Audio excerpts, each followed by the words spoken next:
So we start the chapter on Towards the Supreme Secret, which is chapter 21 of Essays on the Gita.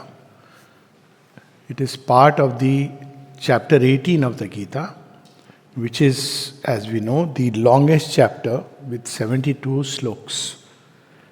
And in a way, it is a chapter which is at once a detailed exposition of all that has gone so far, as well as we come toward the end, it's also a summary. So, mainly from the Gita, it is referring to the slokas 49 to 56, 8 slokas. So, essentially what Shri Krishna is saying is that, if I have to summarize in my own way, there is a kind of realization which is of a outer nature where you don't engage yourself outwardly in activities, you minimize them, restrict them, sannyas as it is called, because the chapter is called Moksha Sannyas Yoga. So you involve yourself less and less, and thereby you arrive at the inner freedom or moksha. This was the prevalent view at that time. Even now, many people still feel this is the view. This view has its own validity. Shri Krishna is not contesting that. But he says if you want something greater and completer. So he is not telling us just another way. One is through sannyas you can arrive. Other is, which he uses the word tyaga. So he is not saying you will arrive at the same thing through sannyas or tyaga. Sannyas can lead us to moksha by cutting off all outer activities, outer relationship. There is an echo.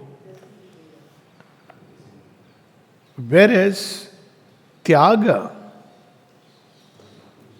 takes us, does the same thing, except that in Tyaga, we don't have to leave anything outwardly. This is the crux of the whole matter. So whatever has to be left is from inside. That means attachment, that means wanting, craving, desire. That means obviously anger, which is born of desire and the frustration. That means fear. These are the things that we have to learn to leave from within. This is the main thing. And if we can do that, then we need not leave the work. We can engage in every kind of work. So these are the two paths. One is that you have to leave work, because if you work, ego will come in. That's how it was felt.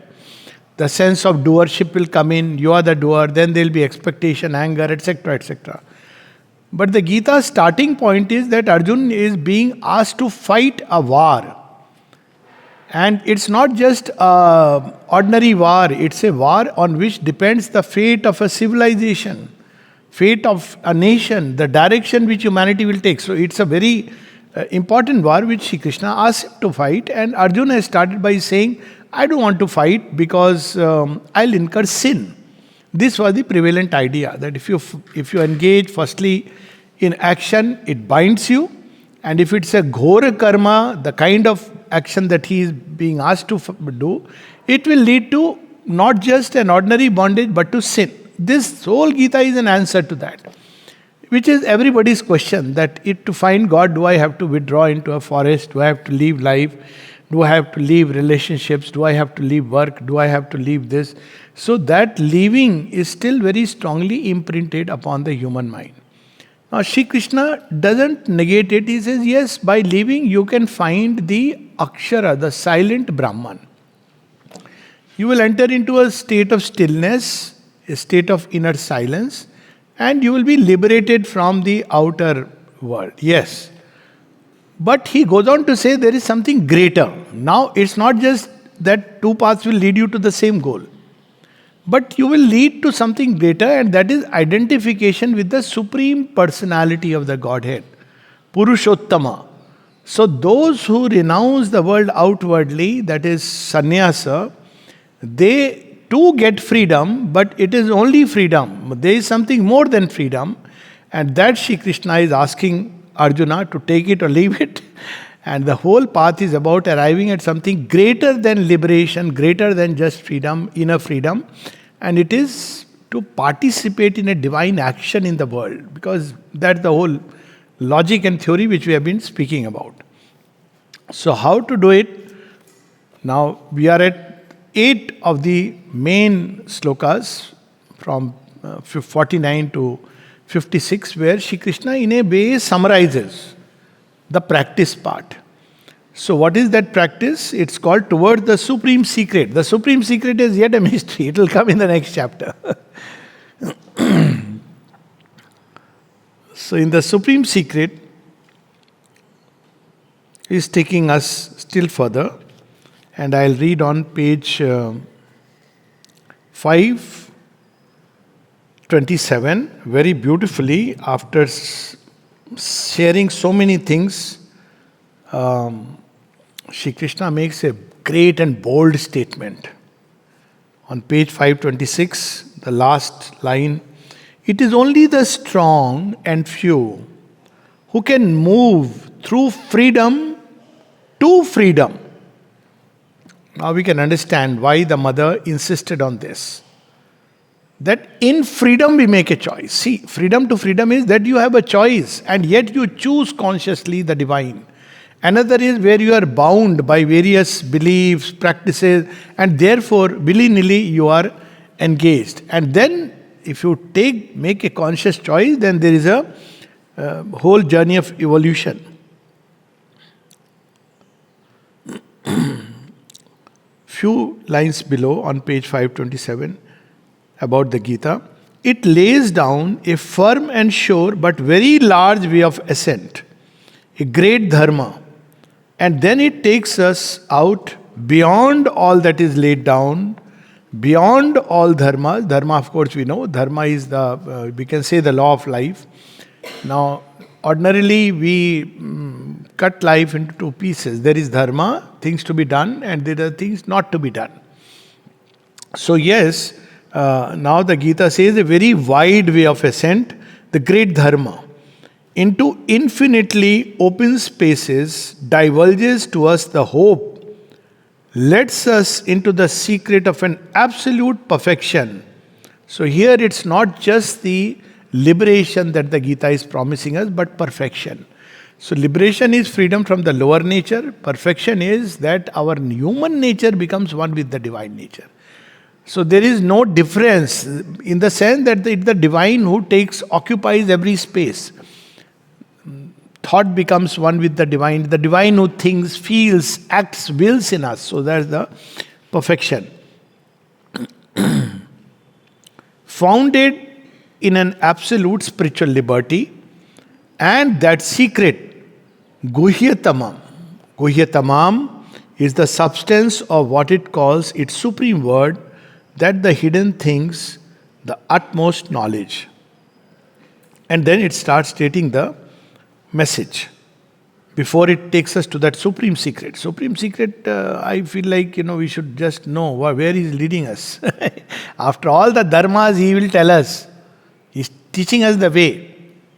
After everything, he will tell us. That's the supreme secret, next chapter. But it's good to remember that where he is taking us. He will tell us, Sarva dharman parityajya mamekam sharnam praja. Aham tva sarva pape bhayo mokshayishyami masucha. And before that, he gives us the way also. Man mana bhava mad bhakta madhyaji ma namaskuru. Be full of me, full of my minded, become my devotee, lover, and I'll free you from everything. This is the great promise. And then there are no do's and don'ts of life are completely gone after that. Because sarva dharman parityaja. Your only dharma is to obey the divine impulsion in you. That's it. So it's not like do anything, but obey the divine impulsion, and no other mental or other standards, yardsticks, however high, they are gone after that.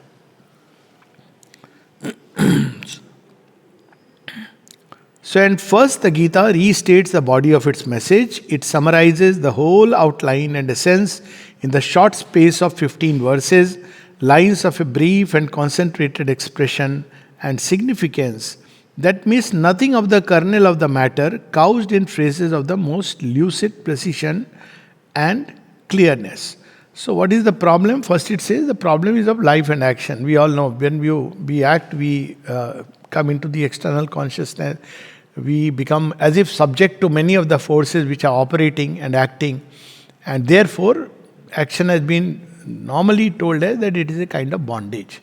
Because the moment we act, there will be these forces which will catch us. So, the ascetic solution is page 427, few lines below, 527. The easiest way is to give up the problem as insoluble, life and action as an illusion or an inferior movement. So, there's people who don't say, in Shankaracharya itself, this came.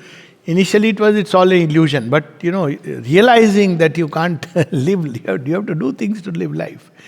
So he would say that it is an inferior movement. That's how we had the great controversy over one of the verses of the Isha Upanishad, Kurvan nevehe karmani jijivishe chatangsama. Evam tvai nanyeti pantha. Na karma lipyate nara. So basically, Yagyavalkya says that you, while engaged in action, you should wish to live 100 years. No, it's a very powerful statement. And he goes on to say, thus and not otherwise have men found perfection. Evam tvai, na anyati pantha, not through any other means. Na karma lipyate nara. If you act, go this way, then the karma's bondage will not be with you. So this phrase, this sloka and others, particularly this sloka, even Sri Aurobindo in his commentary says that was tweaked by Shankaracharya because this is strange. According to the typical Vedantic doctrine, as it is understood today, not the original Vedanta, karma is a bondage, but you can't do away. It's like a necessary evil. So slowly you do sattvic karma, then you engage in certain ritualistic worship and do the minimum which are necessary for life sustenance. And finally, you have to drop it for the jnana. This is the traditional understanding of illusionism or illusionistic Vedanta. And that's what Shri Krishna is correcting.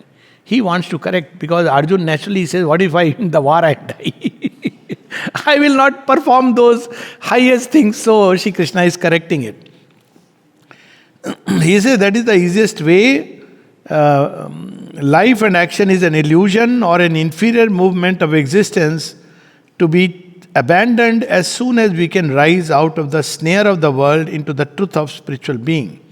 That is the ascetic solution, if it can be called a solution. Now, this is again several times, these quotes people put, single liners, and suddenly they put, this is so dangerous. Now, you see, just read only this sentence, forget the background. The easiest way is to give up the problem as insoluble, life and action as an illusion or an inferior movement of existence, to be abandoned as soon as we can rise out of the snare of the world into the truth of spiritual being. If you miss the stress, you say, see, Shri Krishna is saying the same thing. And people have interpreted like that, incidentally. But the next sentence, that is the ascetic solution, if it can be called a solution. You see, the other time we were talking about the Gordian knot. So, Gordian knot was a knot by King Gordius, who had, there was a knot he had made. He said, whoever will open it will conquer the world. So, everybody tried, they couldn't. So, Alexander came. Alexander took out the sword and cut it. Now, after that, the interpretation is very strange. Most people, when you read the Gordian knot, which is now a phrase used in English language as a difficulty which you can't solve easily. So they say Alexander solved it, but he didn't solve it, and that's why my take is he conquered only half the world, not even that. He went back from the river Jhelum. He didn't solve it, he cut it. So cutting away a problem is very easy, and mother would say that's why when people wanted to change departments. So she would say that by changing the department, your nature doesn't change. So wherever you will go, you will face the same difficulty. So what is important is not changing the department, not changing people. It is to change yourself. This is the secret. So this is the fundamental thing, and then Shri Krishna takes up the teaching, and then we come to, okay, page 528. He first gives us the chain. What is the chain? Second paragraph, 8th line in the second paragraph, 6th or 7th line. The difficulty of human action. So, Shri Krishna is taking it in real earnest. What is the difficulty? The difficulty of human action is that the soul and nature of man seem fatally subjected to many kinds of bondage. What are these bondages? Probably he will say wife, husband, friend, father, mother, job, money. That's what we normally think. Now let us listen to Shri Krishna. All human action, difficulty of action is that it's subject to many kinds of bondage. The prison of the ignorance. First thing is we don't know what should be done or not done. We are ignorant how to do it. The meshes of the ego. So Shri Krishna is not letting us have comfort zone that people around are the problem. He is telling us Atmanev Atmano Bandhu Atmanev Ripuratmana. The problem is in you, the solution is in you. First thing we have to be very clear about. The chain of the passions, the hammering insistence of the life of the moment.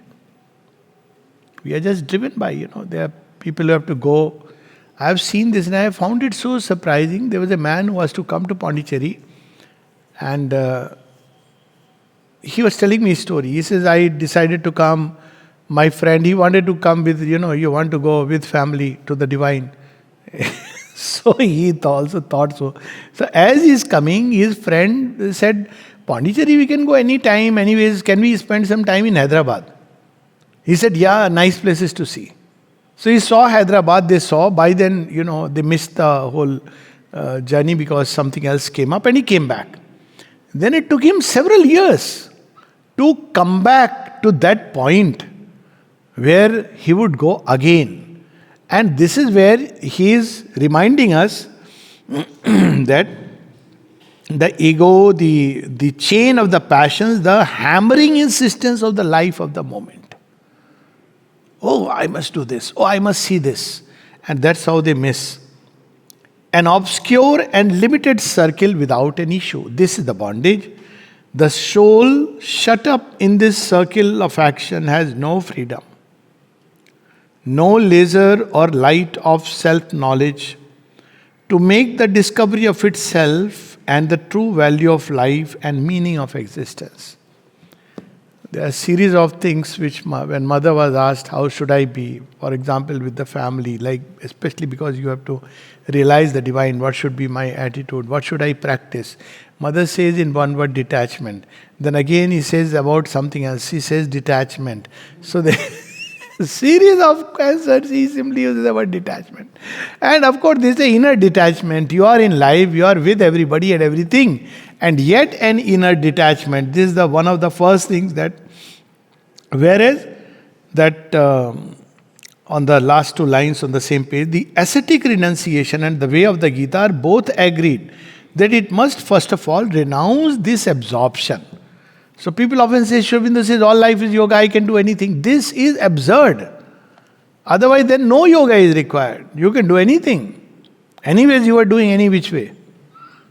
So this absorption, the people who often, come and say that, what can I do, in my life, I have to look after this, that. It's your priority. As simple as that. Some people from morning till night, we have to take care of the house, the family. You can do all these things.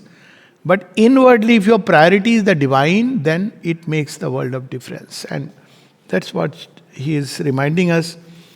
First thing is that this absorption must cast from it the external solicitation of outward things. One of the worst is, seeking approval of others, I must say. What will somebody think? What will somebody say? And Nowadays people understand the least if you want to have is whatever you do, take responsibility. Why do you want somebody else to approve and say well done or badly done, etc., etc.? So this is one of the first things. Solicitation of outward things and separate silent self from active nature. It must identify itself with the immobile spirit and live in the silence. It must arrive at an inner activity, Naishkarmya. So this is the Akshar Brahma. So sometimes people come and ask, they ask you, what is it that if I join the ashram, what will I get? So my answer is, whatever you have will be taken away.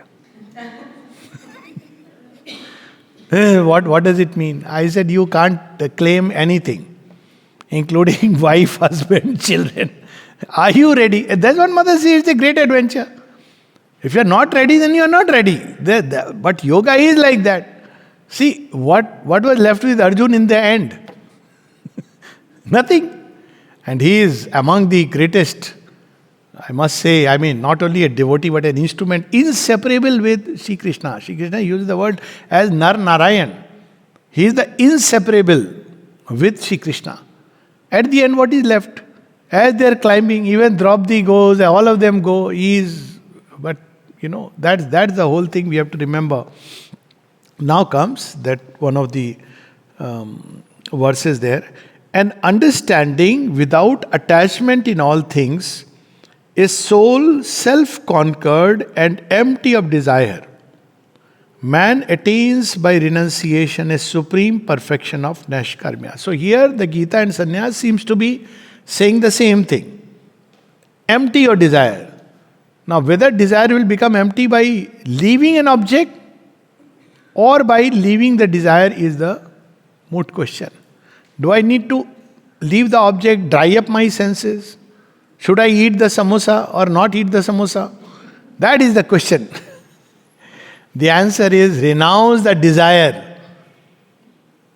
More difficult, because when things are there in front, so he is saying the ideal of renunciation of a self-conquered stillness, spiritual passivity and freedom from desire is common to all the ancient wisdom. This is a common thing. Desire and divine don't go together. And in Pondicherry, you cannot live without making a choice between the wine and the divine.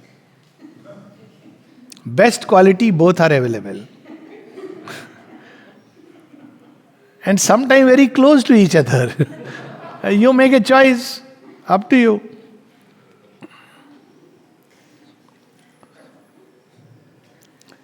So here comes the ideal of renunciation of a self-conquered stillness, spiritual passivity and freedom from desire is common to all the ancient wisdom. The Gita gives us its psychological foundation with an unsurpassed completeness and clearness. It rests on the common experience of all seekers of self-knowledge that there are two different natures. Now comes the secret. That one is the lower nature, there are two birds, that's the same thing in the Upanishad. That there is the secret of one where you are absorbed in it, and you are completely involved in it, and the other is where you are inwardly completely free. There is a famous story of Rishi Agastya, worth remembering because Rishi Agastya is one of Sri Aurobindo's previous, we may say, most likely. So, there are two demons, Vatapi and his brother, and they would call people and cook things for them. And what he used to do is, he had developed learned the art of reviving the dead. So he would kill his brother, serve them meat of his brother. And when people eat, not knowing what it is, after they've eaten, suddenly he will revive the mantra. So it's a symbolic story, okay? So this fellow will come out bursting the abdomen and they will die. And these two asuras used to take great joy in killing. So one day, Agast Rishi landed up to teach them a lesson. So he did the same thing. Served him meat. He ate it. After eating, he said, Vatapi, now come out with the mantra. Nothing happened. Again he called. Nothing happened. So Agast Rishi says, actually I have digested him. Now you see the difference. that you are untouched. It's a story which points out he is so untouched that it doesn't make a difference. It is not he who has eaten; it is given to Brahman. You can't call him back from there. So there are several stories like that, but basic idea is that there are two natures. There is the lower self of the obscure mental, vital, and physical nature. This is what we all know. And then there is the higher Akshar Brahma. This part that beyond the lower nature, three gunas is ultimately the divine. But the beauty of the Gita is speaks of the divine nature. Shri Krishna says, my own nature. So there is a divine nature. There is a divine personality. Meaning thereby that there is a possibility in a human consciousness to embody that divine nature. The Gita doesn't explicitly say so. Because everything has come from the divine. At least for me, this used to be my big question, that if everything is all Maya and divine is impersonal, then how do I have feelings? How do I have thought? How do I have passions? Where has it come from? It has to have ultimate origin from the divine. So Gita was so beautiful that it has all come from the divine. Bhagavad also says that. That's why the divine personality of the Godhead, what we have is a diminished portion of that reality. So there is a chance that this can be transmuted, though the Gita doesn't take us to that level.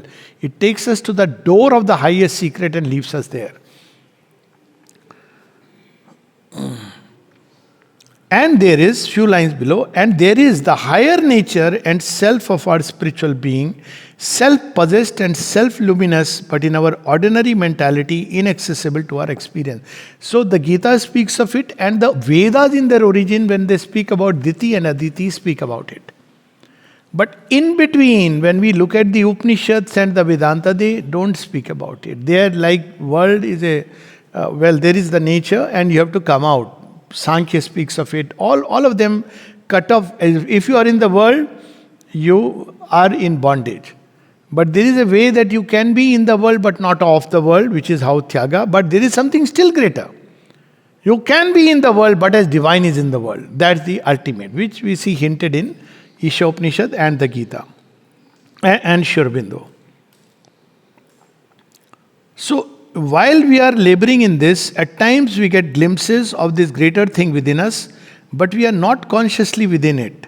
We do not live in its light and calm and illimitable splendor, like intuition which suddenly comes, or a sense of that exaltation which comes from within, even trickling into this lower nature. The first of these two very different things is the Gita's nature of the three gunas. We have read about it. And few lines below. So that's why the insistence. Its seeing of itself is centered in the ego idea. So first thing is, he is describing what lower nature is. Ego idea, its principle of action is desire born of ego, and the knot of ego is attachment to the objects of the mind and sense and the life's desire. So the moment we question, what am I going to get out of it, then we are not ready for the higher life. One has to abandon even the idea that I'll get moksha. In fact, Bhagavatam says that, and Sri Aurobindo says in Synthesis of Yoga, even the highest lure that I will get liberation from the cycle of birth and death, this is the last illusion. Until you get out of that, you are still trapped. So this where he is reminding us. The other greater power, the inevitable constant result of all these things is bondage, settled subjection to a lower control, absence of self-mastery, absence of self-knowledge. The other greater power and presence is discovered to be nature and being of the pure spirit, unconditioned by ego, that which is called in Indian philosophy self and impersonal Brahman. So then he describes the difference, Shar and Akshar, we have read about that. Now we come to page 530, where he is describing something very beautiful. So we are being asked to cast away all that belongs to the dynamics of the ignorance and yet act in the world. How? By becoming completely full of the divine. In the Gita, the language is Brahma Bhuya. You are so full of the divine. That's not you who are doing anything. There's a very nice song, bhajan by Dwijendra Lal Roy. Sri Aurobindo has translated some of his bhajans. Dilip Kumar Roy was, I think, either his grandson or nephew, I'm forgetting.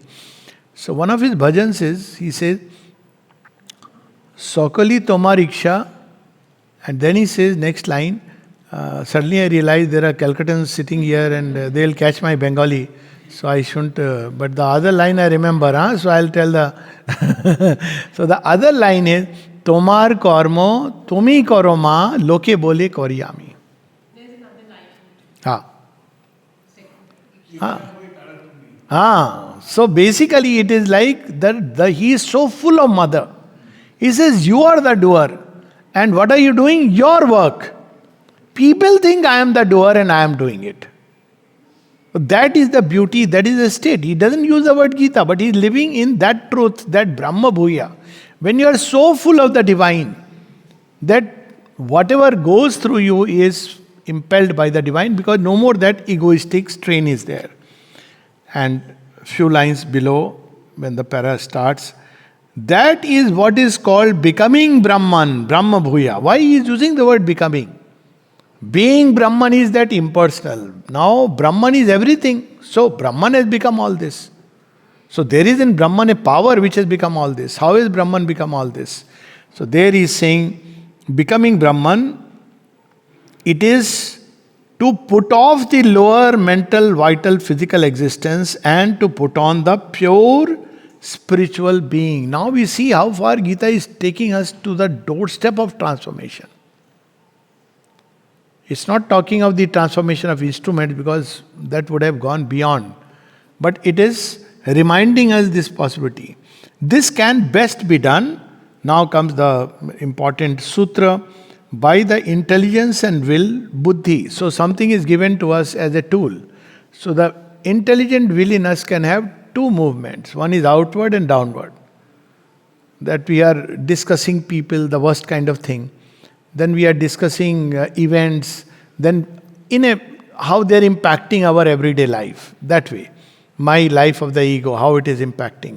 So we are discussing things purely based from the egocentric point of view, based on our pleasures and pains and things like that. So that is the movement of the buddhi which is turned outward and inward, downward. The other is the same buddhi which is given to man. It can turn inward and upward. Inward into taking all this experience, how I can turn all these things into greater closeness with the divine. If everything is being snatched away, instead of lamenting, some people say, why is divine doing this to me? Maybe he wants you all by yourself to have a nice meal out of you alone. Not with, not with everybody. Others are not ready. So see, the same event. That you feel happy that he is taking me close, cutting off the bonds that I couldn't cut. That's exactly what Sri Aurobindo says when he enters the jail. And what was his bondage? His bondage was he wanted freedom of country. No other, not wife or family or any other outer. So he says, Sri Aurobindo, that to Sri Krishna, that why have you put me in the prison? Because after all I was wanting nothing except the freedom of the country. And then Sri Krishna tells him, wait and see. And then what does he tell him? He says, the bonds that you did not have the power to cut, I have cut it for you. That is the hallmark of spiritual life. It's not like if we seek protection, divine will give us. But that's not the spiritual life. That is a kind of religious relation with the divine, and within the limits allowed, it will happen. But within the limits. But to give oneself completely. So that's where he says that it has to turn away from the things of the lower existence, and first and foremost from its effective knot of desire, from our attachment to the objects pursued by the mind and the senses. One must become an understanding, unattached in all things, asakt buddhi sarvatra. Vigat spraha. So one is not seeing things from how they are my personal perspective. When mother would visit this Kirot's house, and up the stairs, and on the side there is a small little, I mean, you can't even make out there is a room like that. Like below the stairs, what do you make? Some place for things to be put there. And there's a door there.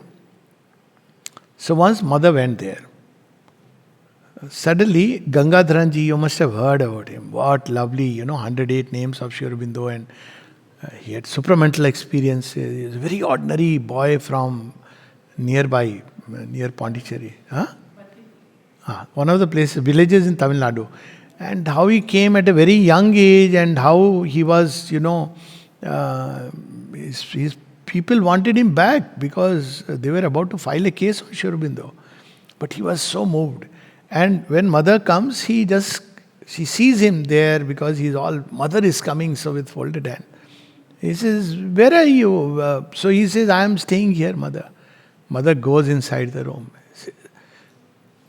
She scolds Amrita. How have you kept him here? And Amrita doesn't know what to say. But Gangadharanji says, no, mother, I am very happy. I'm very happy here. This is the sign of true spiritual life. And not I must get this, I must get a bigger house, I must get a better place. Divine may give it. But those whom he loves, he says, I am your place. Dwell in me wherever you are. So this is that difference. Again, it's not a taboo to ask all this, but one must know the difference between the true spiritual life and the ordinary life. That brings with it, or it makes possible, the subjection of a lower and the possession of our higher self, a position dependent on complete self-mastery, secured by a radical victory and conquest over our mobile nature. So it becomes that person is Jitatma, wherever you place him. That's how we see in Mira's life, no? She says that Karna fakiri fir kya dil lagiri sada magan mein rehna di. She says, one day if you make me sleep on the floor, I am happy.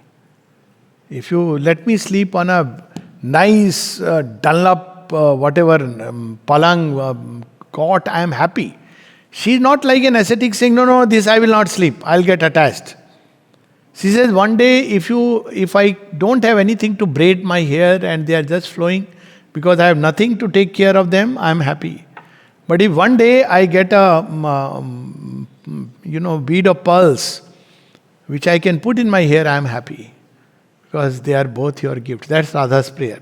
So she is taking, whereas sannyasi will say, no, I can't touch it, I'll get attached, no, I have to wear this kind of clothes, this kind of dress, I have to walk like that. When somebody in Delhi ashram, one Naga sannyasi, so he would, before he would take the next step, the disciple will put a leaf, palm leaf. Then he would step on it, because he is not supposed to step on earth. So whatever be the logic, I don't know. So after his talk was over, so Surendranath Johar says in his inimitable style, he says, everything is fine, but aren't you too attached to your detachment? I have to be like this. I have to wear this kind of cloth. I have to do this. Where is the I? Not time to think about it. So this is what is Jitatma. So he says, renunciation is the way to this perfection, and the man who has thus inwardly renounced all is described by the Gita as the true sannyasin. So sannyasi is not somebody in a particular robe, he is not eating, not doing anything, and therefore but because the word usually signifies as well an outward renunciation, or sometimes even that alone, the teacher uses another word, tyaga, to distinguish the inward from the outward withdrawal, and says that tyaga is better than sannyas. So here comes the first important divergence. Okay. So, on page 531, the one thing needed is a complete inner quietism, and that is all the Gita's sense of nashkarma.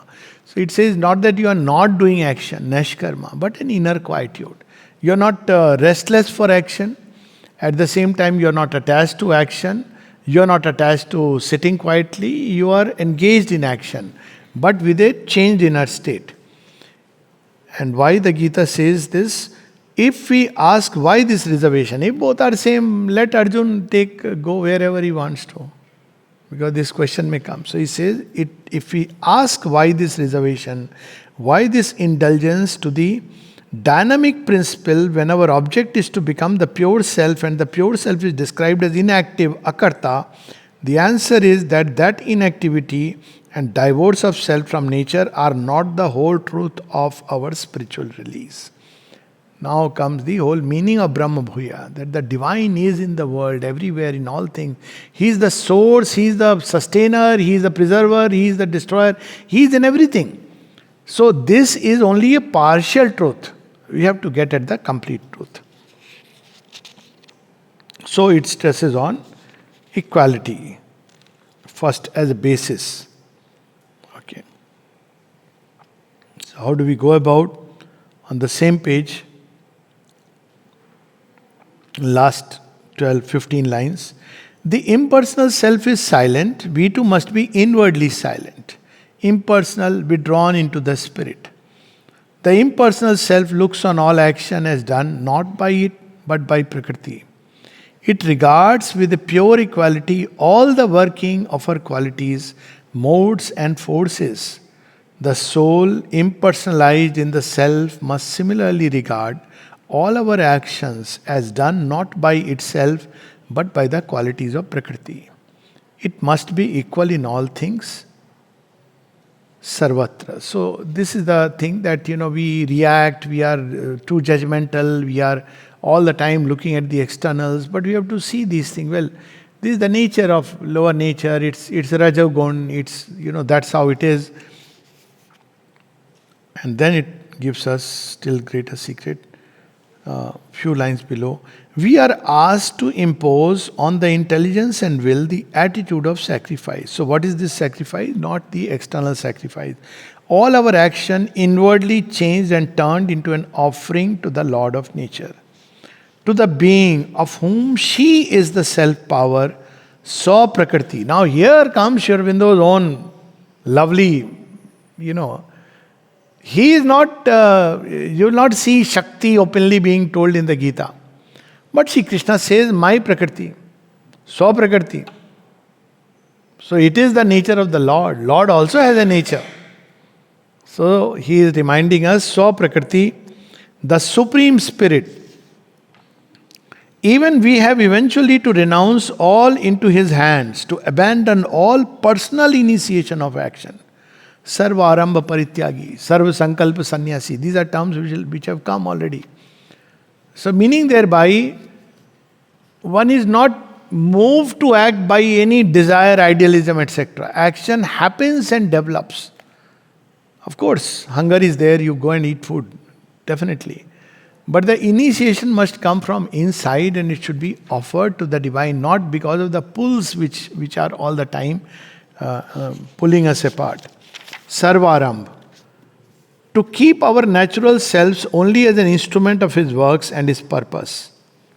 These things have been already explained. Okay. Page 532. 7-8 lines from above. How? Now this is, Sri Krishna is once again. How, having attained this perfection, one thus attains to the Brahman, hear from me, O son of Kunti, that which is the supreme concentrated direction of the knowledge. See, this is sometimes there are some small little things in the Gita, in every scripture, which are very amazing. Now, Sri Krishna is addressing whom? Arjun. He addresses him by different names. Most of them reflect his quality. Arjun itself means the fair one, fair in the inner sense. Now, here, he is not saying, listen to this, O Atman. He's saying, O son of Kunti. He is discarding nothing. Kaunteya, that's how it is called in Sanskrit, Kaunteya. So all these things form an integral truth of our nature, our whole being. It's not that this is to be caught as the last word, but Everywhere we'll see that he brings the whole thing into perspective. The supreme, okay. The knowledge meant here is the yoga of the Sankhyas, Gyan Yoga Sankhyanam, and then a few lines below. The Brahman indeed is both for the Upanishads and the Gita, all that is and lives and moves. The Upanishad which describe Brahman as the fourfold Brahman. Pragya, then Susupti, then Hiranyagarbh, the dreaming self, the outward waking self. So all this is the fourfold Brahman.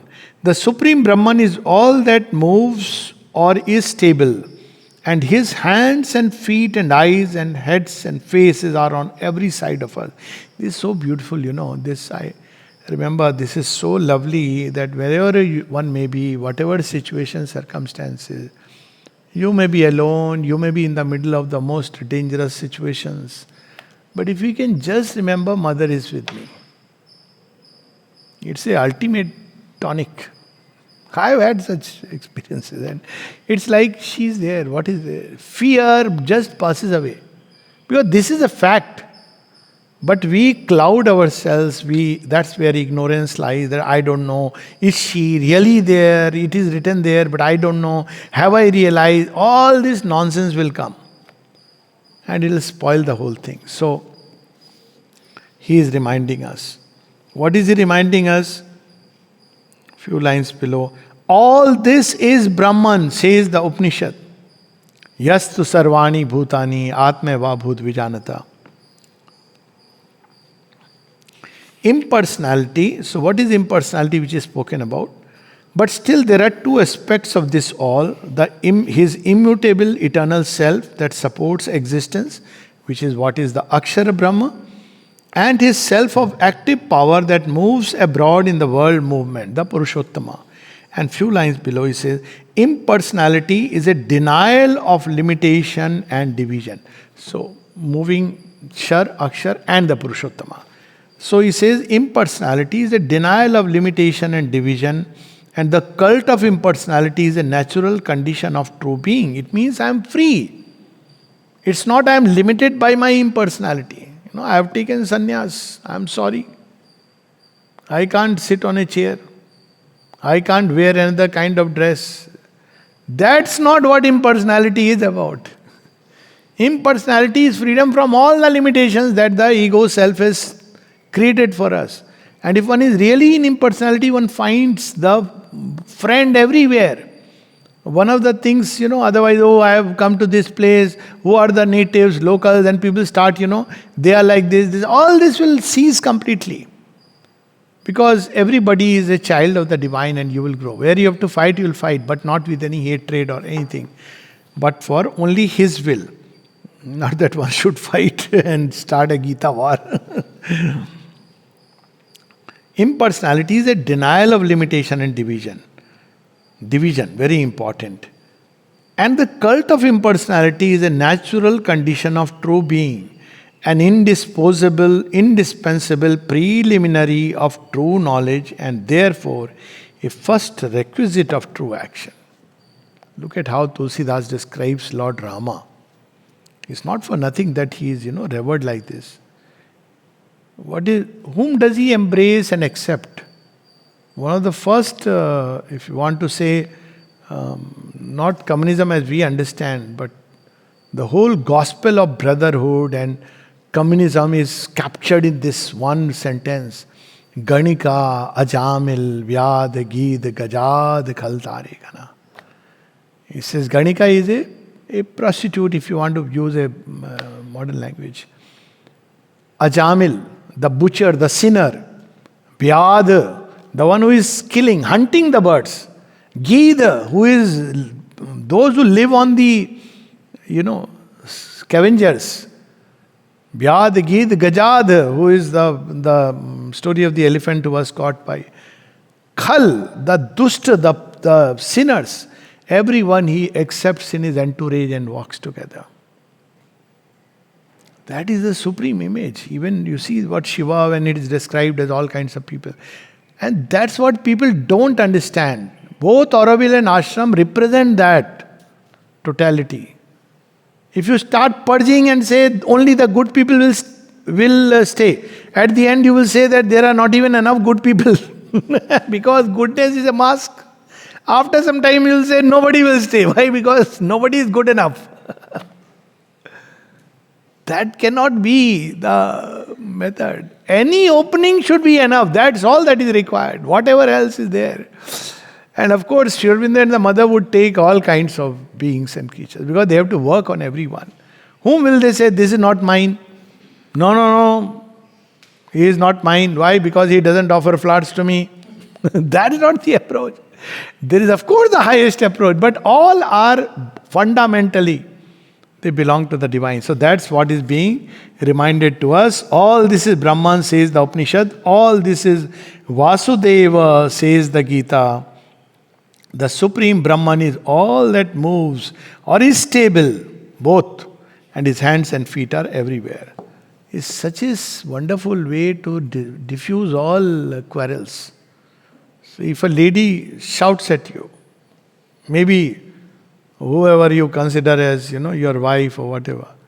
So simply say, Mother Kali, Joy Ma. Don't fight, argue. You will fall like Mahishasur. Simply see Mother Kali, Mother Durga, Mother Lakshmi, Annapurna. We have so many forms of the Divine Mother. Full of forms. Forms of gods are very few. Only Vishnu Bhagavan, all of them are like sitting quietly. Other gods, not much. But Devi is so many. So basically, that's what. Page 533. Imprisoned in personality, which means every time we have that identity printed on our visiting cards. I never had a visiting card, not because I had read the Gita, but I didn't believe in it. What is this? Alok Pandey, and then, write doctor and this nonsense. So till now people ask me, so when they ask, sir, your card, so I write and give them. So they say, you don't have a card. So I said, no. So once somebody said, I'll get a card printed for you. I said, please don't do it. It has taken me long time to get rid of something. You want to get me back into... One is reminded of a story where someone took a visiting card of XYZ to a big man, to Ma Anandamai. So Anandamai Mai, so he has to convey that card has too many degrees. So he says, Mother, some Vidwan has come to meet you.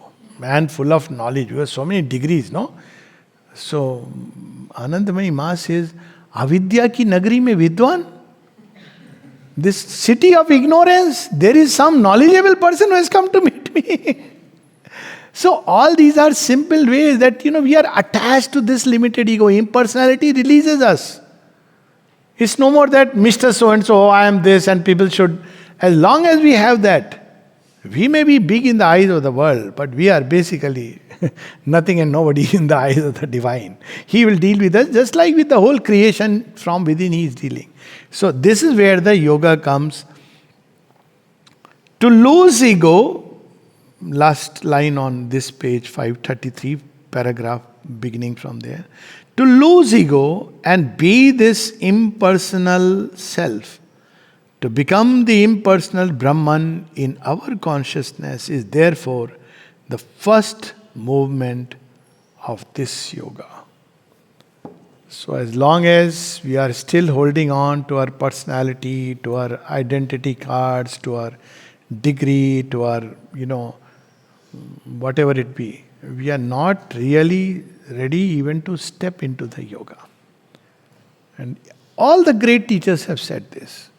See, if you read the teachings of Christ, if you read, so this, Sri Krishna is putting it in great bold relief, so that we understand, especially in India where there was too much of this otherworldliness that came in. He says that's not the hallmark.